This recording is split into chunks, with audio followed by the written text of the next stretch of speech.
അസ്സലാമു അലൈക്കും വറഹ്മത്തുള്ളാഹി. അൽഹംദുലില്ലാഹി വസ്സലാത്തു വസ്സലാമു അലാ റസൂലില്ലാഹി വഅലാ ആലിഹി വസ്വഹ്ബിഹി അജ്മഈൻ. അമ്മാ ബഅദ്. സ്നേഹാദരണീയരായ സഹോദരങ്ങളെ, നമ്മുടെ നാട്ടിൽ ഏകദേശം 1.5 മാസത്തോളമായി സജീവമായ ചർച്ചകൾക്കും വാഗ്വാദങ്ങൾക്കുമൊക്കെ വിഷയമായിട്ടുള്ള ഒന്നാണ് SIR. ഈ SIRുമായി ബന്ധപ്പെട്ട് ഒട്ടേറെ ആശങ്കകൾ പൊതുജനങ്ങൾക്കിടയിൽ നിലനിൽക്കുന്നുണ്ട്. പലതരം സംശയങ്ങളും അതേപോലെ ഭയപ്പാടുകളും എല്ലാം നിറഞ്ഞു നിൽക്കുന്ന ഒരു വിഷയമാണ് SIR. ഈ SIRുമായി ബന്ധപ്പെട്ട് സാധാരണ പൊതുജനങ്ങൾക്കുണ്ടാവാറുള്ള സംശയങ്ങൾക്ക് ഒരു ദൂരീകരണം നൽകുവാൻ വേണ്ടി ഇന്ന് നമ്മോടൊപ്പം എത്തിച്ചേർന്നത് 18 വർഷത്തോളമായി BLO ആയി സേവനമനുഷ്ഠിക്കുന്ന ബഹുമാന്യനായ ഫജൽ സാദിഖ് ഒളവണ്ണയാണ്. അദ്ദേഹത്തെ ഈ റിനേ TVയുടെ പ്രോഗ്രാമിലേക്ക് വളരെ ബഹുമാനത്തോടു കൂടി ഹാർദവമായി സ്വാഗതം ചെയ്യുന്നു. സാധാരണയായി ഇന്ന് ജനങ്ങളിൽ ഏറ്റവും അധികം ഉണ്ടാകുന്ന സംശയങ്ങളെക്കുറിച്ച് നമ്മൾ പരിശോധിക്കുമ്പോൾ അടിസ്ഥാനപരമായിട്ട് എന്താണ് SIR? ആദ്യം നമുക്ക് ഏറ്റവും അടിസ്ഥാനപരമായ SIR എന്താണ് എന്നതിൽ നിന്ന് തന്നെ സ്റ്റാർട്ട് ചെയ്യാം. അസ്സലാമു അലൈക്കും വറഹ്മത്തുള്ളാഹി വബറകാത്തു. SIR എന്ന് പറഞ്ഞാൽ ഇപ്പം നമ്മുടെ സംസ്ഥാനത്ത് 2 തരത്തിലുള്ള തിരഞ്ഞെടുപ്പുകളാണ് ഉള്ളത്. ഒന്ന് പഞ്ചായത്ത്, മുനിസിപ്പാലിറ്റി, കോർപ്പറേഷൻ തലത്തിലേക്ക് നടക്കുന്ന തിരഞ്ഞെടുപ്പുകൾ. അതിൻ്റെ വോട്ടർ പട്ടിക തയ്യാറാക്കുന്നത് സംസ്ഥാന ഇലക്ഷൻ കമ്മീഷൻ എന്ന് പറയുന്ന കേരള സംസ്ഥാനത്തിലെ ഇലക്ഷൻ കമ്മീഷൻ. അതാത് ഈ സ്ഥാപനങ്ങളിലെ സെക്രട്ടറിമാരുമായി ചേർന്ന് അവരാണത് തയ്യാറാക്കുന്നത്. എന്നാൽ നമ്മുടെ നാട്ടിൽ നടക്കുന്ന നിയമസഭാ ലോക്സഭാ തെരഞ്ഞെടുപ്പുകൾക്ക് വോട്ടർ പട്ടിക തയ്യാറാക്കുന്നത് കേന്ദ്ര ഇലക്ഷൻ കമ്മീഷനാണ്. യഥാർത്ഥത്തിൽ SIR ബാധകമാകുന്നത് ഈ കേന്ദ്ര ഇലക്ഷൻ കമ്മീഷൻ തയ്യാറാക്കുന്ന വോട്ടർ പട്ടികയുമായി ബന്ധപ്പെട്ടാണ്. നമ്മൾ കേന്ദ്ര ഇലക്ഷൻ കമ്മീഷൻ നടത്തുന്ന തിരഞ്ഞെടുപ്പുകൾക്ക് ഓരോ നാട്ടിലും ബൂത്ത് അടിസ്ഥാനത്തിലാണ് അത് നടത്തപ്പെടുക. ബൂത്ത് അടിസ്ഥാനം. ഒരു ബൂത്തിൽ ഏകദേശം 1000 മുതൽ 1500 വരെ വോട്ടർമാർ ആണ് ഉണ്ടാവുക. ഈ വോട്ടർ പട്ടികകൾ എല്ലാ വർഷവും ഇലക്ഷൻ കമ്മീഷൻ പുതുക്കിക്കൊണ്ടേയിരിക്കും. അതിന് SSR എന്നാണ് പറയുക, സ്പെഷ്യൽ സമ്മറി റിവിഷൻ. അതിൻ്റെ ഉദ്ദേശം എന്താന്ന് പറഞ്ഞാൽ മരണപ്പെട്ടു പോയ ആളുകളെ ഒഴിവാക്കുക, സ്ഥലം മാറിപ്പോയ ആളുകൾ ഒഴിവാക്കുക, അതുപോലെ ഇരട്ട വോട്ടുകളുള്ള ആളുകളെ ഒഴിവാക്കുക എന്നൊക്കെയാണ് അതിൻ്റെ ഉദ്ദേശം. ഇത് നമ്മൾ അറിയാത്തത് സാധാരണ ഇങ്ങനെ നടക്കുന്ന ഒരു പ്രോസസ്സ് എന്നുള്ള നിലക്കാണ്. അപ്പോൾ അതുകൊണ്ട് തന്നെ നമ്മളാരും അത് അത്ര ശ്രദ്ധ കൊടുക്കാറുമില്ല. അത് ആ ബൂത്ത് അടിസ്ഥാനത്തിലുള്ള BLOമാർ അവർ ചെയ്യുന്നു. ആളുകൾ അതുപോലെ തന്നെ പുതിയ വോട്ടർമാർ എല്ലാ മാസവും ജനുവരി അല്ലെങ്കിൽ എല്ലാ വർഷവും ജനുവരി മാസം 1-ാം തീയതിക്ക് 18 വയസ്സാകുന്ന ഏതൊരു വ്യക്തിക്കും ആ 18 വയസ്സാകുന്നതിന് മുമ്പ് തന്നെ ആയിട്ട് ഈ വോട്ടർ പട്ടികയിൽ പേര് ചേർക്കുന്നതിന് വേണ്ടി അപേക്ഷ കൊടുക്കുകയും അത് BLO പരിശോധിച്ച് അയാൾക്ക് ഈ വോട്ടർ പട്ടികയിൽ അയാളുടെ പേര് ചേർക്കുകയും ചെയ്യുക എന്നുള്ളതാണ് ഇതിൻ്റെ പ്രവൃത്തി. അപ്പോൾ ഇത് എല്ലാ വർഷവും നടന്നുകൊണ്ടിരിക്കുകയാണ്. ജനുവരിയിലാണ് ഒരു വോട്ടർ പട്ടിക, കരട് വോട്ടർ പട്ടിക പ്രസിദ്ധീകരിക്കും. പിന്നെ തിരഞ്ഞെടുപ്പുകൾ വരുന്ന സമയത്ത് പ്രത്യേകമായിട്ട് വിട്ടുപോയ ആളുകളെ ആ തിരഞ്ഞെടുപ്പിന് ഏതാനും ദിവസങ്ങൾ മുമ്പ് വരെ ആളുകൾക്ക് പുതിയതായിട്ട് പേര് ചേർക്കുന്നതിനും അതുപോലെ സ്ഥലം മാറുന്നതിനും ഒക്കെയുള്ള അവസരം കൊടുക്കാറുണ്ട്. അതാണ് SSR. ഇനി SIR എന്ന് പറഞ്ഞാൽ ഇന്ത്യയിൽ ഇപ്പം 8 തവണയായിട്ട് 2002 അവസാനമായിട്ട് SIR, സ്പെഷ്യൽ ഇൻറ്റൻസീവ് റിവിഷൻ എന്നാണ്, പ്രത്യേക തീവ്ര വോട്ടർ പട്ടിക പരിഷ്കരണം എന്നാണ് അതിൻ്റെ മലയാളം. അത് ഇന്ത്യയിൽ 8 പ്രാവശ്യം നടത്തിയിട്ടുണ്ട്. 8ാമത്തെ പ്രാവശ്യം നടന്നത് 2002. ഇത് 9ാമത്തെ തവണയാണ്. ഇവിടെ ഉദ്ദേശിക്കുന്നത് ഇപ്പോൾ ഈ BLO തലത്തിൽ നടത്തുന്ന ഈ വോട്ടർ പട്ടിക പരിഷ്കരണം എല്ലാ വർഷവും നടക്കുന്നുണ്ടെങ്കിലും പല കാരണങ്ങൾ കൊണ്ട് അല്ലെങ്കിൽ നെഗ്ലിജൻസ് കൊണ്ട് മരിച്ച ആളുകൾ നീക്കപ്പെടാതിരിക്കുന്നു, സ്ഥലം മാറിപ്പോയവർ ആ പട്ടികയിൽ നിന്ന് നീക്കപ്പെടാതിരിക്കുന്നു, 2 വോട്ടുള്ള ആളുകൾ 3 വോട്ടുള്ള ആളുകളൊക്കെ തുടർന്നുകൊണ്ടേയിരിക്കുകയാണ്. അത് നമ്മളെ തെരഞ്ഞെടുപ്പിനെ, ജനാധിപത്യ രാജ്യത്ത് തെരഞ്ഞെടുപ്പിനെ അത് വളരെയധികം ബാധിക്കും. അപ്പം അതുകൊണ്ട് തന്നെ ഈ വോട്ടർ പട്ടിക ശുദ്ധീകരിക്കുക എന്നുള്ളത് ഒരു ആവശ്യം തന്നെയാണ്, യാതൊരു സംശയവുമില്ല. അതിനു വേണ്ടിയിട്ടാണ് SIR, സ്പെഷ്യൽ ഇൻറ്റൻസീവ് റിവിഷൻ, പ്രത്യേക തീവ്ര പരിഷ്കരണം എന്നാണ് ഇതിന് പേര് നൽകി നടപ്പാക്കുന്നത്. അതാണ് SIR. കേരള ഗവൺമെന്റിന്റെ കീഴിൽ നമ്മൾ കേരളത്തിൽ ഇലക്ഷൻ ഉണ്ടാകുമ്പോൾ സ്വാഭാവികമായിട്ട് നമ്മൾ ഈ ഇലക്ട്രൽ റോള് പരിഷ്കരിക്കാറുണ്ട്, അതിൽ പേര് ചേർക്കാറുണ്ട്, ഇതൊക്കെ ചെയ്യാറുണ്ട്. ഈ ഒരു വോട്ടർ പട്ടികയും SIRും തമ്മിൽ വേർതിരിയുന്നത് എവിടെ വെച്ചാണ്, അല്ലെങ്കിൽ ഇവ തമ്മിലുള്ള അടിസ്ഥാനപരമായിട്ടുള്ള വ്യത്യാസങ്ങൾ എന്തൊക്കെയാണ്? അതിൻ്റെ കാരണം ഇപ്പം മുമ്പൊക്കെ ആയിരുന്നെങ്കിൽ ഒരാൾ വോട്ടർ പട്ടികയിൽ പേര് ചേർക്കാൻ അപേക്ഷ കൊടുക്കുന്ന സമയത്ത് വില്ലേജ് ഓഫീസിൽ നിന്നോ അല്ലെങ്കിൽ പഞ്ചായത്തിൽ നിന്നോ അയാൾ റെസിഡൻസി സർട്ടിഫിക്കറ്റ് കൊടുക്കേണ്ടിയിരുന്നു. വാങ്ങി അപേക്ഷയോടൊപ്പം സമർപ്പിക്കുകയാണ് ചെയ്യുക. അതും BLO പരിശോധിച്ച ആ അപേക്ഷ അതാത് ജില്ലാ കേന്ദ്രങ്ങളിലേക്ക് പരിശോധനയ്ക്ക് അയക്കുകയാണ് ചെയ്യുക. എന്നിട്ട് അവിടുന്ന് അത് അംഗീകരിക്കും. പിന്നെ ഇതിൻ്റെ ഈ പ്രവർത്തനം ലളിതമാക്കാൻ വേണ്ടി BLOമാരെ തന്നെ അവർ പ്രത്യേകമായിട്ടൊരു സർട്ടിഫിക്കറ്റിനൊന്നും ആവശ്യമില്ല. ആരാണ് അപേക്ഷിച്ചാലും അത് BLO മാത്രം പരിശോധിച്ചിട്ട് വോട്ട് ചേർക്കുന്ന ഒരു രീതി വന്നു. അപ്പോൾ നമ്മൾ മനസ്സിലാക്കേണ്ടത്, ഇപ്പം ഞാൻ ഒളവണ്ണയിൽ താമസിക്കുന്ന വ്യക്തിയാണ്. ഇപ്പം എൻ്റെ വീട് വിട്ട് ഞാനിപ്പോൾ കോഴിക്കോട് വെള്ളിമാട് കുന്നിലേക്ക് സ്ഥലം മാറുമ്പോൾ ഞാൻ ചെയ്യേണ്ടത് ശരിക്കും എൻ്റെ ഈ വോട്ടർ പട്ടികയിൽ നിന്ന് പേര് വെള്ളിമാട് കുന്നത്തുള്ള പട്ടികയിലേക്ക് ഞാൻ മാറ്റണം. അത് ഞാൻ അപേക്ഷ കൊടുക്കുമ്പം ഫോം 8 ആണ് കൊടുക്കേണ്ടത്. ആ സ്ഥലം മാറ്റം എന്നാണ് കൊടുക്കേണ്ടത്. പുതിയതായിട്ട് വോട്ട് ചേർക്കുന്ന ഒരാൾ ഫോം 6, ഫോം 6 അപേക്ഷിക്കുകയും ഈ സ്ഥലം മാറുന്ന ആൾ ഫോം 8 അപേക്ഷിക്കേണ്ടത്. അപ്പോൾ ഈ പല സന്ദർഭങ്ങളിലും ആളുകൾ സ്ഥലം മാറിപ്പോയാലും അവർ ഒരു അക്ഷയ കേന്ദ്രത്തിലോ അല്ലെങ്കിൽ കമ്പ്യൂട്ടർ സെൻ്ററിലോ പോയിട്ട് വോട്ട് ചേർക്കണമെന്ന് ആവശ്യപ്പെടും. അപ്പോൾ അവരവരുടെ അറിവില്ലായ്മ കൊണ്ടാവാം ഫോം 6 അപേക്ഷിക്കും. ഫലത്തിൽ ഇയാൾ അടിയിലൊരു ഡിക്ലറേഷൻ കൊടുക്കുന്നുണ്ട്, എനിക്ക് ഇന്ത്യയിൽ വേറെ എവിടെയും വോട്ടില്ല എന്ന്. പക്ഷെ അതാരും അങ്ങനെ സൂക്ഷ്മമായി പരിശോധിക്കാത്തതുകൊണ്ട് നിലവിലുള്ള വോട്ട് അവിടെ തുടരുകയും ഇയാൾക്ക് പുതിയതായിട്ട് വെള്ളിമാട് കുന്ന ഭാഗത്ത് ഈ വോട്ട് അനുവദിക്കുകയും ചെയ്യും. അപ്പോൾ അയാൾ 2 പട്ടികയിലും ഒരേ സമയം അയാൾക്ക് പേരുക. ഇനി അഥവാ അയാൾ വീണ്ടും അവിടെ സ്ഥലം മാറിപ്പോവുകയാണെങ്കിൽ മൂന്നാമതൊരു പ്രദേശത്ത് ഒരു കുഴപ്പമില്ലാതെ ഫോം 6 കൊടുക്കുകയാണെങ്കിൽ അയാൾക്ക് വോട്ട് ചേർക്കുക, 4ാമതും കൊടുക്കുക. അങ്ങനെ ഒരു സംവിധാനം അത് അങ്ങനെ ആരും ശ്രദ്ധിക്കാത്തത് കൊണ്ട് അങ്ങനെ തുടർന്നു പോവുകയാണ്. നേരെമറിച്ച് അയാൾ ഫോം 8 കൊടുക്കുന്നതെങ്കിൽ നിലവിലുള്ള ID കാർഡിൻ്റെയോ അല്ലെങ്കിൽ ആ പ്രദേശത്തെ വോട്ടർ പട്ടികയിലെ ഡീറ്റെയിൽസ് ഇതിൽ രേഖപ്പെടുത്തണം. അപ്പോൾ അയാൾക്ക് ഇതേ ഈ ഡീറ്റെയിൽസോട് കൂടിയിട്ട് അങ്ങോട്ട് മാറാൻ പറ്റും. പക്ഷെ അതിന് പകരം ഇങ്ങനെ ഈ ഫോം 6 അപേക്ഷിക്കുന്നത് കൊണ്ട് തന്നെ പല ആളുകൾക്കും 2ഉം 3ഉം 4ഉം ഒക്കെ സ്ഥലങ്ങളിൽ വോട്ടുണ്ട് എന്നുള്ളതാണ് മനസ്സിലാക്കേണ്ടത്. അപ്പോൾ അത് കമ്മീഷൻ്റെ ശ്രദ്ധയിൽപ്പെടുകയും കൂടാതെ നമുക്കറിയാലോ, ഇപ്പം നമ്മളെ സംസ്ഥാനത്ത് പോലും ഒരിക്കൽ പോലും ഒരു 100% ആളുകൾ വോട്ട് രേഖപ്പെടുത്തിയതായിട്ട് നമ്മൾ കാണാറില്ല. മിക്കവാറും 84%, 79%, യഥാർത്ഥത്തിൽ 100%-ൻ്റെ അടുത്ത് വോട്ട് സംഭവിക്കുന്നുണ്ട്. എന്തായാലും 90-ൻ്റെ മുകളിൽ സംഭവിക്കുന്നുണ്ട്. പക്ഷെ അതെന്തുകൊണ്ട് ഇങ്ങനെ ആവുന്നെന്ന് വെച്ചാൽ വോട്ടർ പട്ടികയിൽ എങ്ങനെയായാലും 100-200 പേര് ഈ അനർഹമായ വോട്ടർമാരായിട്ട് നിൽക്കുന്നത് കൊണ്ടാണ് ഇങ്ങനെ ശതമാനം തന്നെ കുറയുന്നത്. അതുകൊണ്ടാണ് ഈ SIR ആവശ്യമായി വന്നിരിക്കുന്നത്. അപ്പോൾ ഈ SIR-നെ കുറിച്ച് ഒട്ടേറെ ആശങ്കകൾ ജനങ്ങൾക്കിടയിലുണ്ട്. പലരും ഭയപ്പാടോട് കൂടിയാണ് ഈ ഒരു പരിഷ്കരണത്തെ കാണുന്നത്. മാത്രമല്ല ചില ആളുകൾ വളരെ ആശങ്കപ്പെടുകയും ഭയപ്പാടോട് കൂടിയും കാണുമ്പോൾ മറ്റു ചില ആളുകൾ നമ്മൾ കുറെ കാലമായിട്ട് ഇവിടെ താമസിക്കുന്നവരാണ്, നമുക്ക് പ്രത്യേകിച്ച് എന്ത് വന്നാലും ഒരു കുഴപ്പവും വരാനില്ല എന്ന് കരുതുകയും ചെയ്യുന്നുണ്ട്. മറ്റൊരു വിഭാഗം ആൾക്കാർ പൗരത്വം തന്നെ ചോദ്യം ചെയ്യപ്പെടുന്ന ഒരു അവസ്ഥയിലേക്ക് ഇത്തരം പരിഷ്കരണങ്ങൾ നീങ്ങുമെന്ന് ആശങ്കപ്പെടുന്നുണ്ട്. അപ്പൊ യഥാർത്ഥത്തിൽ നമ്മുടെ ഒരു നിലപാട് എന്ന് പറയുന്നത് എവിടെയാണ് ശരിക്കും നമ്മൾ നിലകൊള്ളേണ്ടത്?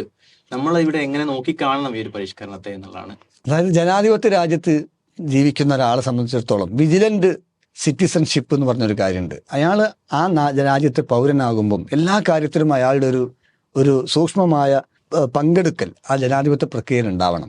അതിൻ്റെ ഒന്നാമത്തെ ഭാഗമാണ് എല്ലാ വർഷവും ജനുവരിയിൽ പ്രസിദ്ധീകരിക്കുന്ന വോട്ടർ പട്ടികയിൽ ഞാൻ താമസിക്കുന്ന പ്രദേശത്തെ വോട്ടർ പട്ടികയിൽ എൻ്റെ പേരുണ്ടോ എന്ന് പരിശോധിക്കേണ്ടത് അയാളുടെ ഉത്തരവാദിത്തമാണ്. പക്ഷേ നിർഭാഗ്യവശാൽ നമ്മൾ ആരും അത് ചെയ്യാറില്ല എന്നുള്ളതാണ്. നമ്മളൊരു ഇലക്ഷൻ സമയത്ത് ഏതെങ്കിലും പാർട്ടിക്കാരോ രാഷ്ട്രീയ പാർട്ടി പ്രവർത്തകരോ മറ്റോ കൊണ്ടുതരുന്ന സ്ലിപ്പ്, അപ്പോഴാണ് എനിക്ക് വോട്ടുണ്ടെന്ന് തന്നെ ഞാൻ അറിയുന്നത്. ആ രൂപത്തിൽ ലാഘവത്തോടു കൂടി ചില ആളുകൾ വോട്ടർ പട്ടികയിൽ പേര് ചേർക്കുന്നത് ID കാർഡ് കിട്ടാൻ വേണ്ടി മാത്രമാണ്. വോട്ട് ചെയ്യണമെന്നോ ജനാധിപത്യ പ്രക്രിയയിൽ പങ്കെടുക്കണമെന്നോ എന്നുദ്ദേശിച്ചിട്ടല്ല. അപ്പം അതുകൊണ്ട് തന്നെ പല ആളുകളും എത്രയോ വർഷങ്ങളായിട്ട് വോട്ടർ പട്ടികയിൽ അവരുടെ പേര് ചേർക്കപ്പെടാതെ പോയിക്കൊണ്ടിരിക്കുകയാണ്. നമ്മളെ നാട്ടിൽ ജനിച്ച് ഇവിടുത്തെ പൗരന്മാരായ ഇവിടെ ജീവിക്കുന്ന ആളുകൾ ചിലപ്പോൾ അവർ വിദേശത്ത് കുറഞ്ഞ കാലത്തൊക്കെ ജോലിക്കൊക്കെ പോയിട്ടുണ്ടാവാം.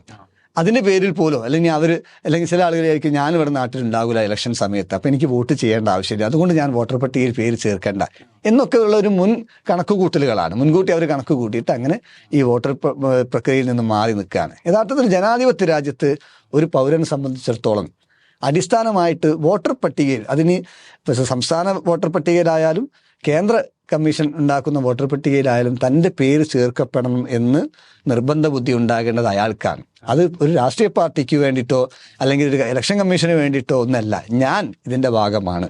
അത് നമ്മളെ ഒരു മതവിശ്വാസിയെ സംബന്ധിച്ചിടത്തോളം അത് തീർച്ചയായിട്ടും നിർബന്ധമുള്ള കാര്യം തന്നെയാണ്. കാരണം അയാൾ ആ രാജ്യത്തിൻ്റെ ഭരണ പ്രക്രിയയിൽ പങ്കെടുക്കണമെങ്കിൽ തൻ്റെ ശബ്ദം വോട്ടിലൂടെ ഉയർത്തുമ്പോഴാണ് അയാൾ അതിൻ്റെ ഭാഗമായി തീരുന്നത്.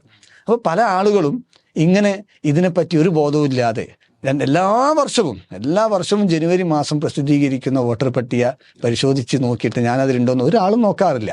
അതിന് അയാൾക്ക് വോട്ടർ പട്ടിക മറച്ചു നോക്കേണ്ട ആവശ്യമൊന്നുമില്ല. ചീഫ് ഇലക്ടറൽ ഓഫീസർ എന്നുള്ള വെബ്സൈറ്റിലോ അല്ലെങ്കിൽ ഇലക്ഷൻ കമ്മീഷൻ ഓഫ് ഇന്ത്യ വെബ്സൈറ്റിലോ കയറിയിട്ട് തൻ്റെ കയ്യിലുള്ള ID കാർഡിൻ്റെ നമ്പർ, എപ്പിക്കിൻ്റെ നമ്പർ, എപ്പിക് എന്ന് പറഞ്ഞാൽ ഇലക്ഷൻ ഫോട്ടോ ID കാർഡിനാണ്, അതിൻ്റെ ആ നമ്പർ അടിച്ചു കൊടുത്താൽ ഞാൻ ഏത് ബൂത്തിലാണെന്നുള്ളത് അയാൾക്ക് കണ്ടെത്താൻ പറ്റും. അതെല്ലാ വർഷവും ജനുവരി മാസം ചെയ്യുകയാണെങ്കിൽ അയാൾക്ക് അഥവാ ആ വർഷം അയാൾ ഉൾപ്പെട്ടിട്ടില്ലെങ്കിൽ പിറ്റേന്ന് തന്നെ അയാൾക്കൊരു സ്വന്തം ഫോണിലോ മൊബൈൽ ഫോണിലോ ഏതെങ്കിലും ലാപ്ടോപ്പിലോ കമ്പ്യൂട്ടർ കേന്ദ്രത്തിലോ അക്ഷയയിലോ പോയിട്ട് അയാൾക്ക് വോട്ടർ പട്ടികയിൽ പേര് ചേർക്കാവുന്നതാണ്. അത്രയേ ഉള്ളൂ. അപ്പം അങ്ങനെയുള്ള ഒരാളുകൾക്ക് സംബന്ധിച്ചിടത്തോളം ഇതിനൊരു ആശങ്കയുമില്ല.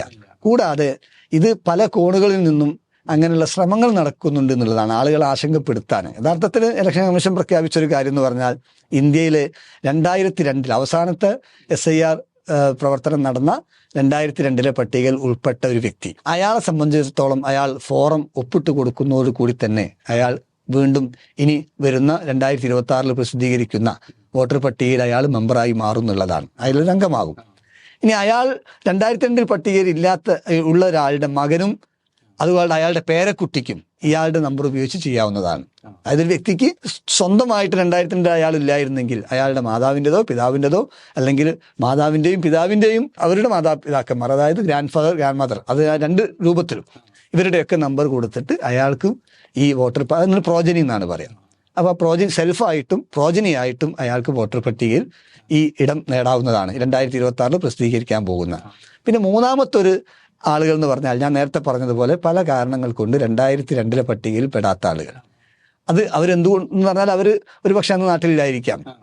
അപ്പോൾ നമ്മൾ മനസ്സിലാക്കേണ്ടത് ഇന്ത്യയിൽ ഇപ്പോൾ ഇലക്ഷൻ കമ്മീഷൻ പറയുന്ന നിബന്ധനയിൽ ഒരാൾ ഒരു പ്രദേശത്തെ സ്ഥിരതാമസക്കാരനാണെങ്കിൽ അയാൾക്ക് അവിടെ വോട്ട് ചേർക്കാനാണ്. അപ്പം ഗൾഫിലൊരു 2-3 വർഷത്തിനൊരാൾ പോകുന്നുണ്ടെങ്കിൽ അയാളെ വോട്ട് കട്ടാക്കേണ്ട ആവശ്യമില്ല. അയാൾക്കത് ഇവിടെ നിലനിർത്തി ഞാൻ ജോലിക്ക് പോകുന്നു, ചിലപ്പോൾ ജോലി ഒഴിവാക്കി അയാൾ പെട്ടെന്ന് വരുന്നു, തിരിച്ചു വരുന്നു. അപ്പോൾ വോട്ടർ പട്ടികയിൽ പേരുണ്ടാവുക എന്നുള്ളത് അതോ അയാൾ ഉറപ്പുവരുത്തേണ്ട ഒരു സംഗതിയാണ്. അപ്പം അങ്ങനെ ഒന്നും ഇല്ലാത്ത ആളുകളാണ് യഥാർത്ഥത്തിൽ ആശങ്കപ്പെടുക. കൂടാതെ പുറത്തുള്ള ആളുകൾ പല തെറ്റിദ്ധാരണകൾ കൊണ്ട് അങ്ങനെ ആശങ്കപ്പെടുന്നു എന്ന് മാത്രമേ ഉള്ളൂ. അതല്ലാതെ യാതൊരു കാരണവശാലും ഇങ്ങനെ ഒരു വോട്ടറോ 2002 ഒരു വോട്ടറോ അയാളുടെ പ്രോജനികൾക്കോ, അതായത് മക്കൾ പേരക്കുട്ടികൾ, ഇവർക്കോ യാതൊരു ആശങ്കക്കും അടിസ്ഥാനമില്ല എന്നുള്ളതാണ്. അപ്പൊ ഈ ഒരു പ്രോസസ്സ് ഇപ്പൊ നടന്നുകൊണ്ടിരിക്കുമ്പോൾ തന്നെ ചില ആളുകളോട് രേഖകൾ സബ്മിറ്റ് ചെയ്യാൻ ആവശ്യപ്പെടുന്നതായിട്ട് കേൾക്കാറുണ്ട്. അതിന്റെ പിന്നിലുള്ള യാഥാർത്ഥ്യം എന്താണ്? ആർക്കാണ് ഈ രേഖകൾ സബ്മിറ്റ് ചെയ്യേണ്ട ഒരു ആവശ്യം വരുന്നത് ഇവിടെ?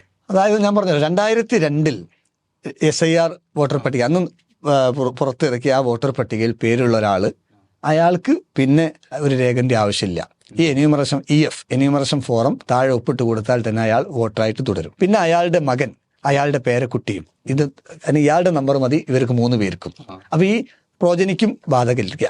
നേരെ മറിച്ച് 2002 സ്വന്തമോ അല്ലെങ്കിൽ മാതാപിതാക്കൾക്കോ അതുമല്ലെങ്കിൽ ഈ വലിയ അപ്പ വല്യമ്മ ഗ്രാൻഡ് മദേഴ്സ് ഗ്രാൻഡ് ഫാദർ ഇവർക്കോ അല്ലെങ്കിൽ ഞാനൊരു ആരുടെയും പ്രോജനിയല്ല, ഞാനൊരു വോട്ടറല്ല 2002 എങ്കിൽ അങ്ങനെയുള്ള ആളുകൾക്കാണ് ഈ രേഖ ഹാജരാക്കേണ്ടി വരിക. അവിടെയും നമ്മളെ സംസ്ഥാന ചീഫ് ഇലക്ടറൽ ഓഫീസർ അദ്ദേഹം പറഞ്ഞിരിക്കുന്നത് ഈ വോട്ടർ എന്യൂമറേഷൻ ഫോം ഒപ്പിട്ട് നൽകിയ എല്ലാവരെയും ഈ കരട് പട്ടികയിൽ ഉൾപ്പെടുത്തുമെന്ന് അദ്ദേഹം പറഞ്ഞിട്ടുണ്ട്. അഥവാ ഇത് വന്നിട്ടില്ലെങ്കിൽ, എങ്ങനെ അവർ ഉൾപ്പെട്ടിട്ടില്ലെങ്കിൽ എന്ത് ചെയ്യുന്നുള്ളതാണ് ഒരു ചോദ്യം.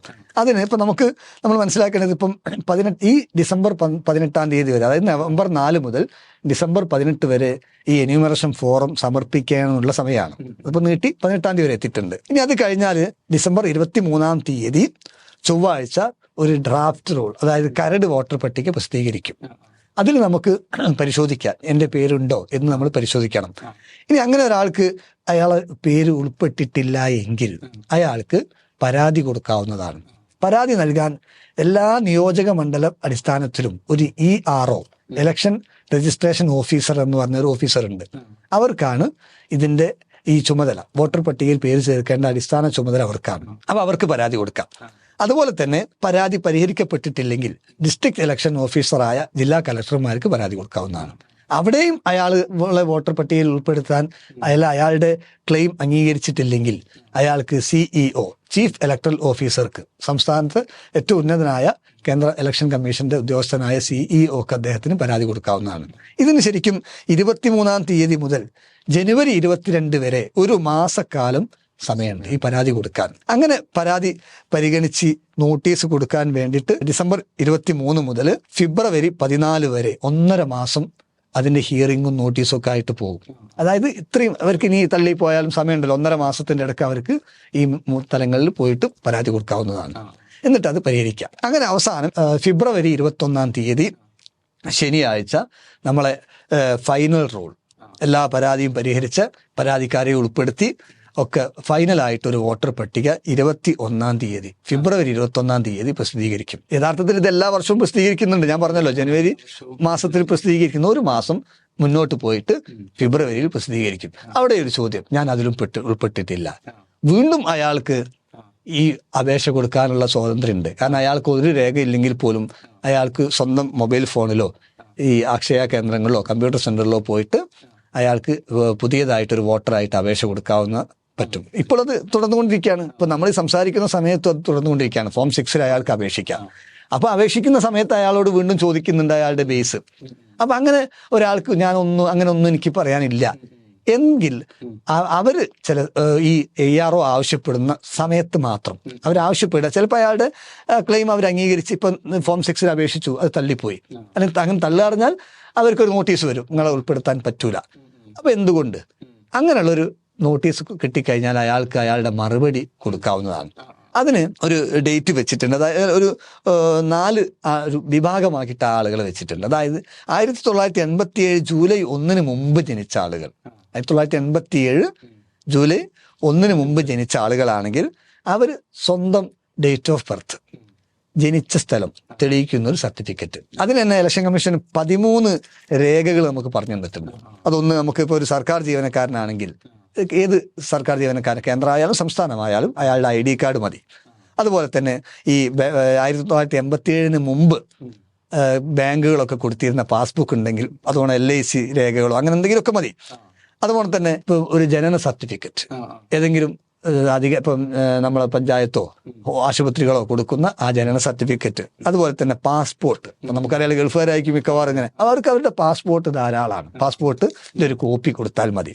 അല്ലെങ്കിൽ നമ്മളെ SSLC പുസ്തകം, SSLC ബുക്ക്, അല്ലെങ്കിൽ യൂണിവേഴ്സിറ്റികൾ നൽകുന്ന സർട്ടിഫിക്കറ്റ്സ്, ഇതൊക്കെ ഈ തെളിവായിട്ട് ഹാജരാക്കുക. ജനന തീയതിയും പ്ലേസ് ഓഫ് ബർത്തും POB അതുള്ള സർട്ടിഫിക്കറ്റുകൾ ഏതെങ്കിലും ഒന്ന് ഹാജരാക്കിയാൽ, അതുപോലെ തന്നെ വനാവകാശ സർട്ടിഫിക്കറ്റ്, OBC SC ST ഒക്കെ നൽകുന്ന ജാതി സർട്ടിഫിക്കറ്റിലൊക്കെ ഉണ്ടാകുമല്ലോ, ഡേറ്റ്, അത് കൊടുക്കാം. അതുപോലെ ഇപ്പൊ ചില സംസ്ഥാനങ്ങളിലൊക്കെ ദേശീയ പൗരത്വ രജിസ്റ്റർ ഉണ്ട്, അത് കൊടുക്കാവുന്നതാണ്. ഇനി അതല്ലെങ്കിൽ ഈ ഫാമിലി രജിസ്റ്റർ, ഗവൺമെന്റ് കൊടുക്കുന്ന ഫാമിലി രജിസ്റ്റർ, അതും അല്ലെങ്കിൽ സർക്കാർ നൽകുന്ന ഈ ഭൂമിയൊക്കെ കൊടുക്കുന്ന ആൾക്ക് അലോട്ട് ചെയ്യുന്ന ആ സർട്ടിഫിക്കറ്റ് കൊടുക്കാം. നമ്മുടെ ആധാർ പോലും, ഇപ്പൊ സുപ്രീം കോടതിയുടെ പ്രത്യേക നിർദ്ദേശപ്രകാരം ആധാർ പോലും ഒരു അടിസ്ഥാന രേഖയായിട്ട് സമർപ്പിക്കാവുന്നതാണ്. അപ്പൊ ഇങ്ങനെ അത് സമർപ്പിച്ചു കഴിഞ്ഞാൽ അയാളെ വോട്ടർ പട്ടികയിൽ പേര് ചേർക്കുമെന്നാണ് പറയുന്നത്. ഇനി അഥവാ അയാൾ 1987 ജൂലൈ 1 മുതൽ 2004 ഡിസംബർ 2 അത്രയും കാലത്തിനുള്ളിൽ ജനിച്ച ഒരാളാണെങ്കിൽ അയാൾ സ്വന്തം ജനന തീയതിയും പ്ലേസ് ഓഫ് ബർത്തും ജനന സ്ഥലവും തെളിയിക്കുന്ന സർട്ടിഫിക്കറ്റിന്റെ കൂടെ മാതാപിതാക്കളിൽ ഒരാളുടെ, വാപ്പയുടെയോ അല്ലെങ്കിൽ ഉമ്മ അല്ലെങ്കിൽ അച്ഛനമ്മയുടെ ആരുടെങ്കിലും ഒരാളുടെ ജനന തീയതിയും പ്ലേസ് ഓഫ് ബർത്തും തെളിയിക്കുന്ന ഒരു സർട്ടിഫിക്കറ്റിന്റെ കോപ്പിയും കൂടി കൊടുക്കാം. മൂന്നാമത്തെ ആളുകൾ എന്ന് പറഞ്ഞാൽ 2004 ഡിസംബർ 2 ശേഷം ഇതുവരെ ജനിച്ച ആൾക്കാരാണ്. അവരെ പ്രത്യേകത, അവരെന്ത് ചെയ്യണം എന്ന് പറഞ്ഞാൽ സ്വന്തം ജനന തീയതിയും ജനന സ്ഥലവും തെളിയിക്കുന്ന സർട്ടിഫിക്കറ്റിന്റെ കോപ്പിയുടെ കൂടെ അമ്മയും അച്ഛനും, അല്ലെ ഉമ്മയും വാപ്പയും അവരുടെ 2 പേരുടെയും ജനന തീയതിയും ജനന സ്ഥലവും തെളിയിക്കുന്ന സർട്ടിഫിക്കറ്റും കൂടി കൊടുക്കണം. ഇനി നാലാമത്തെ വിഭാഗം എന്ന് പറഞ്ഞാൽ ഇപ്പം ഈ വിദേശ പൗരന്മാരായ ആളുകൾ ഇന്ത്യയിൽ ഇന്ത്യയിൽ ജനിക്കുക, അങ്ങനെ ജനിക്കുന്നതോട് കൂടി പൗരനാവുകയാണല്ലോ. അങ്ങനെയുള്ള ആളുകൾ എന്ത് ചെയ്യണം എന്ന് പറഞ്ഞാൽ ആ മാതാപിതാക്കളുടെ ഈ പാസ്പോർട്ടിന്റെയും വിസയുടെയും, ഇന്ത്യയിൽ താമസിക്കാൻ അവർക്ക് അംഗീകാരമുള്ള വിസയുടെയും കോപ്പി കൊടുക്കണം. ഞാൻ ചിലപ്പോൾ ഒരു രക്ഷിതാവ് വിദേശിയാണെങ്കിലും ഇങ്ങനെ ചെയ്താൽ മതി. കാരണം ഇന്ത്യയിൽ ആ സമയത്ത് അവർക്ക് ലീഗലായിട്ട് താമസിക്കാനുള്ള അല്ലെങ്കിൽ വിസിറ്റ് ചെയ്യാനുള്ള വിസയുടെ കോപ്പി, അതുപോലെ പാസ്പോർട്ടിന്റെ കോപ്പിയും കൊടുക്കുകയാണെങ്കിൽ അവരെയും ഉൾപ്പെടുത്തുന്നുള്ളതാണ്. അപ്പം ചുരുക്കി പറഞ്ഞാൽ ഒരാളെയും വോട്ടർ പട്ടികയിൽ നിന്ന് ഒഴിവാക്കുക എന്നുള്ള നയമല്ല ഇതിന്റെ പിന്നിൽ, മറിച്ച് അർഹതയുള്ള ആളുകളെ മുഴുവനും ഉൾപ്പെടുത്തിയിട്ട് വോട്ടർ പട്ടിക ശുദ്ധീകരിക്കുക. ഞാൻ നേരത്തെ പറഞ്ഞതുപോലെ ഈ തെരഞ്ഞെടുപ്പിന്റെ സുഗമമായ പ്രവർത്തനങ്ങൾക്ക് വോട്ടർ പട്ടിക ചെറുതാകുന്നത് തന്നെയാണ് നല്ലത്. ഈ ഇല്ലാത്ത ആളുകൾ വെച്ചിട്ട് നമ്മൾ ശതമാനം കുറയുന്നു, പുറം രാജ്യങ്ങളിൽ നമ്മൾ തെരഞ്ഞെടുപ്പിൽ ആളുകൾ പങ്കെടുക്കുന്നില്ല എന്നുള്ള ഒരു ധ്വനി വരെ വരും. യഥാർത്ഥത്തിൽ ഞാൻ പറഞ്ഞല്ലോ 90% മുകളിൽ തെരഞ്ഞെടുപ്പ് അല്ലെങ്കിൽ ആളുകൾ വോട്ട് ചെയ്യുന്നുണ്ട്. പക്ഷേ ഇങ്ങനെയുള്ള ആളുകൾ ഉണ്ടായതുകൊണ്ട് ഇത് ശതമാനം കുറഞ്ഞു പോകുന്നു എന്നുള്ളതാണ് ഒരു വസ്തുത. അപ്പൊ ഇവരെ ഒഴിവാക്കുക എന്ന് മാത്രമേ ഇതിനോടുള്ള ഉദ്ദേശമുള്ളൂ. ചിലർക്ക് ഈ ഫോം തന്നെ കിട്ടുന്നില്ല എന്ന് പറയുന്നുണ്ടല്ലോ, അപ്പൊ അതിനെന്തെങ്കിലും ഒരു കാരണം ഉണ്ടാവില്ല? ഫോം അത് നമ്മൾ ശ്രദ്ധിക്കേണ്ടത് ഞാൻ നേരത്തെ പറഞ്ഞല്ലോ, 2025 ഇപ്പൊ നമ്മൾ 2025 ജനുവരിയിൽ ഒരു വോട്ടർ പട്ടിക പ്രസിദ്ധീകരിച്ചു. ആ വോട്ടർ പട്ടികയിൽ പേരുള്ള എല്ലാവർക്കും ഈ ഫോറം കൊടുക്കും, ഈ SIR അല്ലെങ്കിൽ ഈ എന്യൂമറേഷൻ ഫോറം കൊടുക്കും. അപ്പം നമ്മൾ ആലോചിക്കുന്നത് ആ ജനുവരിയിൽ എന്തുകൊണ്ട് ഞാൻ വോട്ടർ പട്ടികയിൽ ഉൾപ്പെട്ടിട്ടില്ല എന്നുള്ളത് സ്വയമാണ് നമ്മൾ ആലോചിക്കുന്നത്. എന്തുകൊണ്ട് ഞാൻ ഉൾപ്പെട്ടിട്ടില്ല? അത് മാത്രമല്ല, ജനുവരിയല്ല, അതിനുശേഷം ഈ കഴിഞ്ഞ ഒക്ടോബർ, തൊട്ട് മുമ്പുള്ള ഒക്ടോബർ വരെ പേര് ചേർത്ത ആളുകൾക്ക് പോലും EF കിട്ടിയിട്ടുണ്ട്. അതായത് ഈ 2025 ഇലക്ഷൻ കഴിഞ്ഞു, 25 കരട് പട്ടികയിൽ ഇപ്പൊ നമ്മളെ കയ്യിലുള്ള ഡ്രാഫ്റ്റ് പട്ടിക ഉണ്ടല്ലോ, ആ പട്ടികയിൽ പേര് ചേർത്ത് ജനുവരിക്ക് ശേഷം ചേർത്ത ആളുകൾക്കും. കാരണം ഇപ്പൊ എന്റെ വോട്ടർ പട്ടികയിലൊക്കെ ഒരു 10-12 ആളുകൾ വോട്ടർ പട്ടികയിൽ ഫോട്ടോ ഇല്ല, പക്ഷെ EF ഉണ്ട്. അപ്പോഴാണ് ഞാൻ അന്വേഷിച്ചപ്പോഴാണ് അവര് 2025 ജനുവരിക്ക് ശേഷം ഇത് ചെയ്തവരാണ്, അപേക്ഷ കൊടുത്തവരാണ്, ഫോം 6 അപേക്ഷിച്ച് കുട്ടികളാണ്. അപ്പൊ അവർക്കൊക്കെ EF ഉണ്ട്, അപ്പൊ അവർക്കൊക്കെ കിട്ടും. പിന്നെ ഈ അപ്പൊ എന്തുകൊണ്ട് 2025 വോട്ടർ പട്ടിക ഞാൻ ഉൾപ്പെട്ടില്ല? ഞാൻ അപേക്ഷ കൊടുത്തിട്ടില്ല. അപ്പൊ ഇത് എത്രയോ കാലമായിട്ട് ഇത് തുറന്നു വെച്ചൊരു സാധനമാണ്. 24 മണിക്കൂർ ആർക്കും ചെയ്യാവുന്ന ഒരു പരിപാടി. നമ്മൾ അതിനോട് നിസ്സംഗത പുലർത്തിയിട്ട് അതിൽ പേര് കൊടുക്കാതെ ചേർക്കാതെ എനിക്കിതൊന്നും വേണ്ട എന്നുള്ള രൂപത്തിൽ അതാ ഞാൻ പറഞ്ഞത്, അടിസ്ഥാനമായ നമ്മളെ ആ ഒരു വിജിലന്റ് സിറ്റിസൺഷിപ്പ് എന്നുള്ളത് പോലും അവഗണിച്ചുകൊണ്ട് നമ്മൾ രാജ്യത്ത് തിന്നുന്നു, കുടിക്കുന്നു, ജോലി ചെയ്യുന്നു ഒക്കെ ചെയ്യുന്നുണ്ട്. പക്ഷെ രാജ്യത്തിനോട് ഒരു കൂറില്ലാതെ അല്ലെങ്കിൽ ഒന്നും ചെയ്യാതെ ഒരു വോട്ടർ പട്ടികയിൽ പോലും പേര് ചേർക്കാൻ നമ്മൾ താല്പര്യപ്പെടാതെ നിൽക്കുന്ന ആളുകൾക്ക് മാത്രമാണ് ഫോം കിട്ടാതിരിക്കുക. ഇനി അവർ കിട്ടില്ല എന്ന് വിചാരിച്ചും കുഴപ്പമില്ല. ഇപ്പം ഈ പറയുന്ന സമയത്ത് പോലും അവർക്ക് വേണമെങ്കിൽ ഈ പറഞ്ഞ രൂപത്തിൽ ഇലക്ഷൻ കമ്മീഷന്റെ സൈറ്റിലോ അതല്ലെങ്കിൽ ഒരു അക്ഷയ കേന്ദ്രങ്ങളിലോ ഏതെങ്കിലും കമ്പ്യൂട്ടർ സെന്ററിലോ പോയിട്ട് 50 റുപ്യ ഒക്കെ കൊടുത്താൽ അവരൊന്ന് ഫോം 6 അപേക്ഷ കൊടുക്കാവുന്നതാണ്. അത്രയേ ഉള്ളൂ. അപ്പൊ ആർക്കും ഇത് നിഷേധിക്കപ്പെടുന്നൊന്നുമില്ല. ഇത് 24 മണിക്കൂറും തുടർന്നുകൊണ്ടിരിക്കുന്ന ഒരു പ്രോസസ്സാണ്. അപ്പൊ ഇനിയിപ്പോ നമ്മൾ എന്യൂമറേഷൻ ഡേറ്റ് നീട്ടി, കരട് വോട്ടർ പട്ടിക പബ്ലിഷ് ചെയ്യുന്ന ഡേറ്റ് അത് അനൗൺസ് ചെയ്യപ്പെട്ടു. അപ്പൊ ഇനി അതിലിപ്പോ നമ്മുടെ പേരില്ലെങ്കിൽ നമ്മളിപ്പോ ചെയ്യാനുള്ള അടുത്ത സ്റ്റെപ്പ് എന്ന് പറയുന്നത് എന്താണ്? ഈ വരാൻ പോകുന്ന ആ ഒരു ഫൈനൽ ആയിട്ടുള്ള അന്തിമ വോട്ടർ പട്ടിക അതിൽ ഇല്ലെങ്കിൽ നമുക്ക് പിന്നെ അടുത്ത സ്റ്റെപ്പ് നമുക്ക് എന്ത് ചെയ്യാൻ പറ്റും? അതും നമ്മൾ അതായത് ഇപ്പൊ നമ്മൾ ഈ ഫെബ്രുവരി 23-ാം തീയതി വരുന്ന പട്ടികയിൽ നമ്മൾ പേരില്ല, നമ്മൾ ആശങ്കപ്പെടുന്നും വേണ്ട. നമ്മൾ ഉടനെ ഇലക്ഷൻ കമ്മീഷന്റെ സൈറ്റിൽ കയറുന്നു, ഫോം 6 എടുക്കുന്നു, പൂരിപ്പിച്ചു കൊടുക്കുന്നു. അപ്പൊ വീണ്ടും ഇതേപോലെ VLO ബന്ധപ്പെടും, നിങ്ങൾ എന്തെങ്കിലും രേഖ വേണം അത് കൊടുക്കുക, അയാൾക്ക് ആവശ്യപ്പെട്ടാൽ കൊടുക്കുക, അല്ലെങ്കിൽ നമ്മൾ അപ്ലൈ ചെയ്യുന്ന സമയത്ത് തന്നെ അപ്ലോഡ് ചെയ്താൽ മതി. അതോടുകൂടി അയാൾ ചേർക്കപ്പെടും. ഇനി ഒരാളോട് നമ്മൾ അങ്ങനെ സംഭവിക്കൂല, ഞാൻ അയാളെ വീണ്ടും എന്തെങ്കിലും ബോധപൂർവ്വം അങ്ങനെ അയാൾക്ക് കൊടുത്തിട്ടില്ലെങ്കിൽ അതിന് നമ്മളെ സംബന്ധിച്ചിടത്തോളം കോടതികളും ഈ നേരത്തെ പറഞ്ഞതുപോലെ ഈ പരാതികൾ ERO, ജില്ലാ ഇലക്ഷൻ ഓഫീസർ, DEO, CEO ഈ 3 തലങ്ങളിലും പരിഹരിക്കപ്പെട്ടിട്ടില്ലെങ്കിൽ അയാൾക്ക് കോടതികളെ സമീപിക്കാവുന്നതാണല്ലോ. കോടതികൾ എന്ന് പറഞ്ഞാൽ നമുക്കറിയാം, ഇന്ത്യയിൽ ഇപ്പൊ നമ്മളെ പൗരന്മാരുടെ അവകാശങ്ങളുടെ കൂടെ തന്നെയാണ് എല്ലാ കോടതികളും നിൽക്കുന്നത്. അപ്പൊ കോടതിയെ സമീപിക്കാവുന്നതാണ്. അത്രയേ ഉള്ളൂ. ഇത് ഏത് വരെയാണ് ഈ പരാതി കൊടുക്കാനുള്ള ഡേറ്റ്? അന്തിമ വോട്ടർ പട്ടികയിൽ ഇല്ല എന്നുണ്ടെങ്കിൽ ആരുടെ അടുത്താണ് നമ്മൾ പരാതി കൊടുക്കേണ്ടത്? അത് എത്ര സമയം വരെ നമുക്ക് അതിന് അനുവദിക്കപ്പെട്ടിട്ടുണ്ട്? അതായത് നമ്മളിപ്പോ ഈ 23-ാം തീയതിയാണ് ഡിസംബർ 23 നമ്മളെ കരട് പട്ടിക പ്രസിദ്ധീകരിക്കുക. അപ്പം തന്നെ നമ്മൾ നോക്കണം എൻ്റെ പേര് അതിൽ വന്നിട്ടുണ്ടോ. ഞാൻ ഈ എന്യൂമറേഷൻ ഫോം കൊടുത്ത ആൾക്കാട്ടോ വരിക, അത് നമ്മൾ മനസ്സിലാക്കണം. EF വീട്ടിൽ സൂക്ഷിച്ച ഒരാൾ കൊടുത്തില്ല, ഫില്ല് ചെയ്ത് കൊടുത്തില്ല, അങ്ങനത്തെ പല കേസുകളുണ്ട്. ഇപ്പം നമ്മൾ അവരെ ഇലക്ഷൻ കമ്മീഷൻ അവരുടെ നമ്പർ പോലും നമുക്ക് തരികയാണ്, നമ്മൾ വിളിച്ചുകൊണ്ടിരിക്കുകയാണ്, തെരി എന്ന് പറഞ്ഞിട്ട് പോലും തരുന്നില്ല. അപ്പം ഇനി അഥവാ അങ്ങനെ അയാൾ കൊടുത്തിട്ട് അയാളുടെ പേര് ഡ്രാഫ്റ്റിൽ വന്നിട്ടില്ലെങ്കിൽ, 23 പ്രസിദ്ധീകരിക്കുന്ന ഡ്രാഫ്റ്റിൽ വന്നിട്ടില്ലെങ്കിൽ അയാൾക്ക് 23 മുതൽ ജനുവരി 22 വരെ ഒരു മാസം അയാൾക്ക് പരാതി കൊടുക്കാനുള്ള അവസരമാണ്. അപ്പോൾ അയാൾക്ക് പിറ്റേന്ന് തന്നെ ERO, ഓരോ നിയോജക മണ്ഡലം എന്ന് പറഞ്ഞാൽ വലിയ ദൂരമൊന്നും ഉണ്ടാവില്ല, ഒരു 6-7 പഞ്ചായത്തിന്റെ യാത്രയുള്ളൂ. ആ EROന്റെ അടുത്ത് പോയിട്ട് പരാതി കൊടുക്കുക. എൻ്റെ വോട്ടർ പട്ടികയിൽ ഞാൻ അപേക്ഷ EF അതിനകത്ത് നമ്മളൊരു 2 കോപ്പി ഉണ്ടല്ലോ, ഒരു കോപ്പി നമ്മളെ കയ്യിലുണ്ട്, അതിൻ്റെ ഒരു ഫോട്ടോസ്റ്റാറ്റ് എടുത്ത് ഞാൻ ഇത് അപേക്ഷിച്ചിരുന്നു എന്നെ തള്ളിയിരിക്കുന്നു എന്ന് അപേക്ഷ കൊടുക്കാവുന്നതാണ്. അപ്പോൾ അവർ പറയാണ് ഇന്ന കാരണം കൊണ്ടാണ് നിങ്ങൾ അപേക്ഷ തള്ളിയത്, അതുകൊണ്ട് നിങ്ങൾ എന്തെങ്കിലും ഒരു സ്റ്റേറ്റ്മെന്റ് ഹാജരാക്കണം എന്ന് പറഞ്ഞാൽ നേരത്തെ പറഞ്ഞ പോലെ ആ 12 സർട്ടിഫിക്കറ്റിൽ നമുക്ക് എന്തെങ്കിലും ഒരു രേഖ സമർപ്പിക്കാവുന്നതാണ്. എന്നിട്ട് അവർ പരിഗണിച്ചിട്ടില്ലെങ്കിൽ ജില്ലാ കളക്ടർക്ക്, ജില്ലാ ഇലക്ഷൻ ഓഫീസർ എന്നുള്ള നിലക്ക് പരാതി കൊടുക്കാം. അവിടെയും പരിഹരിച്ചിട്ടില്ലെങ്കിൽ ചീഫ് ഇലക്ഷൻ ഓഫീസർക്ക് പരാതി കൊടുക്കാം. അവിടെയും പരിഹരിച്ചിട്ടില്ലെങ്കിൽ നമുക്ക് കോടതിയെ സമീപിക്കാവുന്നതാണ്. അപ്പൊ തീർച്ചയായിട്ടും നമ്മൾ വിജിലന്റ് ആയിരിക്കുക എന്നുള്ളതാണ് അടിസ്ഥാനപരമായിട്ട് വേണ്ടത്. നമ്മൾ അനാവശ്യമായ ആശങ്കകൾക്കൊന്നും അടിസ്ഥാനമില്ല എന്നുള്ളതാണ് ഇപ്പോ ഇത്രയും നേരമുള്ള സാറിന്റെ സംസാരത്തിൽ നിന്ന് മനസ്സിലാക്കിയത്. ഏതായിരുന്നാലും ഈ വളരെ ജനങ്ങളെ ആശങ്കപ്പെടുത്തുന്ന സംശയാലുക്കളായിട്ടുള്ള ഒരു വളരെ മൗലിക പ്രാധാന്യമുള്ള ഒരു വിഷയത്തെക്കുറിച്ച് വളരെ ആധികാരികമായിട്ടും വിശദമായിട്ടുമുള്ള വിവരങ്ങൾ നമുക്ക് പ്രദാനം ചെയ്തത് ഫൈസൽ സാദിഖ് സാറിനെ എല്ലാവിധ നന്ദിയും രേഖപ്പെടുത്തുകയാണ്. ശുക്രൻ, ജസാക്കല്ലാഹ് ഖൈർ. അല്ലാഹു സ്വീകരിക്കുമാറാകട്ടെ.